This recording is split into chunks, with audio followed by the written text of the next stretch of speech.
Peter Pan and Wendy by J.M Barrie, retold by May Byron. Chapter 4. A Flight of Nestlings.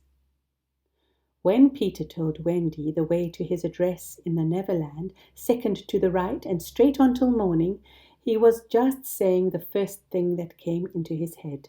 He was like that. To tell the truth, he was no good at all as a guide. The children had been flying for days and nights, as it seemed, and not arriving anywhere. Ever so many second to the rights, and goodness knows how many mornings. They were sometimes too cold, then too warm. They were generally hungry and sleepy all the time. Flying isn't such fun as they had fancied when it goes on too long. The bother was, if they went to sleep for 1 second, down they fell. Peter could go to sleep floating on his back because he was so light. But he was always having to dive down and rescue John or Michael before they touched the sea. For now they were flying over the sea, and it seemed to have no shore anywhere. Peter was showing off all the time, swooping away after birds, and down till he could touch the sharks' tails, or up among the stars, making jokes to them. But the children were constantly bumping into clouds, and he didn't seem to care. Indeed, he did not always remember who they were, and was inclined to pass them by. It sounds heartless, but as has been already remarked, Peter was like that. It was merely want of thought, not of heart. He had had no mother to train him, and when Michael, having unthinkingly shut his eyes, suddenly dropped every now and then, Peter was not a bit alarmed. On the contrary, he thought it very funny. Besides, it gave him another chance of showing off. However, though the journey was very long, there came at last an evening when Peter remarked quite calmly, "There it is." The children knew what he meant. The magic island, the Neverland. It had been looking out for them and expecting them all this while. They cried, "Where? Where?" He told them, "Where all the arrows are pointing." The setting sun was sending out a stream of golden rays like arrows pointing at the island. Yes, sure enough, there was their dear old friend, the Neverland. They recognized it at once. Indeed, they could not have mistaken it. They could see the lagoon, the flamingos, the upside-down boat, the wigwam, Wendy's orphan wolf, a redskin camp in the distance. Everything they had ever made believe about was there. It had come perfectly true. No doubt the pirates whom Peter had mentioned and the mermaids were somewhere around as well. You can't think how joyful Wendy, John, and Michael were as they stood on tiptoe in the air and showed each other all the different delightful things. Peter was a trifle annoyed at their already knowing so much about the island. He would have liked it to be more of a surprise so that he could act as showman. But then, suddenly the sun sank out of sight, the golden arrows vanished, and the island became all dark and gloomy. The children had noticed this happening at home. The Neverland always became a rather frightening place about bedtime. There were too many shadows about, and the wild beasts and other enemies grew stronger and fiercer, so that they were often rather glad when Nana lit the night lights and told them that the Neverland was only make-believe. But this wasn't make-believe. It was real, and it was getting more gloomy and shadowy every second. There were no night lights. There was no Nana. None of the darlings were sure that it was enjoying itself.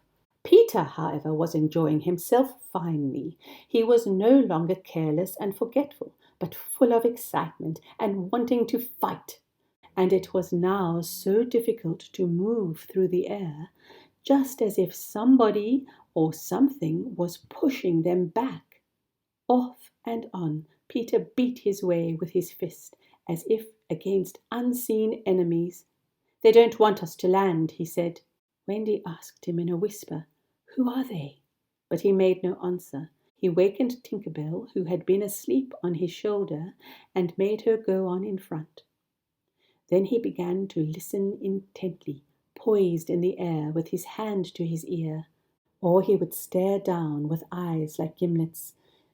It was not quite comfortable for the children because, plainly, there was danger somewhere close at hand. Presently, Peter asked John, in an offhand style, "Do you want an adventure now, right away, or would you rather have your tea first?" "Tea first," said Wendy hastily, but John wanted to know what kind of adventure. "There's a pirate asleep just below us in the pampas grass," said Peter carelessly. "If you like, we'll go down and kill him." John replied, after a long pause, that he didn't see the pirate. "Besides," he said, "suppose he wakes up." Peter was very angry. "Did you really think I should kill him while he was asleep? I always wake them before I kill them. Tons I have slain like that." "Oh, how ripping," said John doubtfully. "Are there many pirates on the island just now?" "Never known so many." Who is their captain?" Peter answered with a stern face. "Their captain is Jas Hook."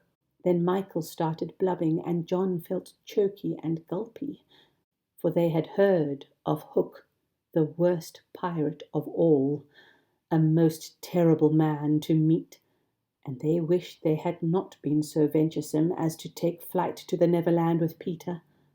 At least he might have warned them before about Hook. "He's not so big as he was," observed Peter, trying to reassure them. "I cut off a bit of him myself." "What bit?" "His right hand." Then he can't fight." "Can't he, though? He has had an iron hook put on instead of his right hand, and he claws with it." "Ooh," said everybody. "There's one thing," continued Peter, "that every boy who serves under me has to promise. Say, 'Aye, aye, sir,'" he snapped at John. "Aye, aye, sir," said John, who was feeling pale across his waist. "If we meet Hook in open fight, don't attack him. Leave him entirely to me." "Oh, I promise, sir," returned John obediently. They now discovered that the pirates had sighted them, owing to the light of Tinkerbell, who was circling round and round them as they flew, and had got out their gun, Long Tom. "They may let fly at us any moment now," remarked Peter in his don't carest manner. The children were anxious, to put it mildly, on hearing this.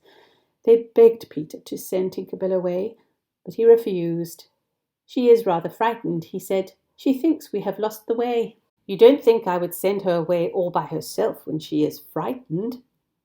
Wendy suggested that Tink should put her light out. "She can't," replied Peter. "No fairy can. It just goes out of itself when she falls asleep." "Then tell her to go to sleep," cried John. "But she can't sleep unless she's sleepy. No fairy can." What was to be done? Peter suddenly suggested that they might place Tink in John's black top hat, as nobody had a pocket to put her in. Not a spark of her light could be seen in the hat, which was carried by Wendy, and they flew on in darkness and silence, the only sounds being a lapping noise and a rasping noise, which Peter remarked were the wild beasts drinking at the ford and the redskins sharpening their knives. These sounds were rather alarming, but when they ceased, it was altogether too quiet, and Michael exclaimed, "It's so lonely. I do wish something would make some noise." Crash! That was the firing of Long Tom. Bang! That was the echoes roaring all round the mountains. Oh! That was 3 gasps rolled into one. Nobody knew whether he or she had been hit, but as a matter of fact, it was even worse than that, for Peter had been blown far out to sea by the wind of the shot. Wendy had been blown upwards, still clutching the hat with Tinkerbell in it, and John and Michael were alone in the darkness, not sure how much of them was left, or if they were partly in pieces. Now, it would have been a good thing if Wendy had let the hat fall, Tinkerbell and all, for Tink, like other fairies, had so small a mind that it could only hold one feeling at a time. The feeling which was now filling it was furious jealousy of Wendy. She flew out of the hat and darted to and fro, tinkling most exquisitely. And Wendy understood that lovely tinkle to mean, "It's all right, only follow me." It didn't, though. It meant, "I hate you." Wendy called desperately to Peter, to John, to Michael. No answer. So of course she followed Tink.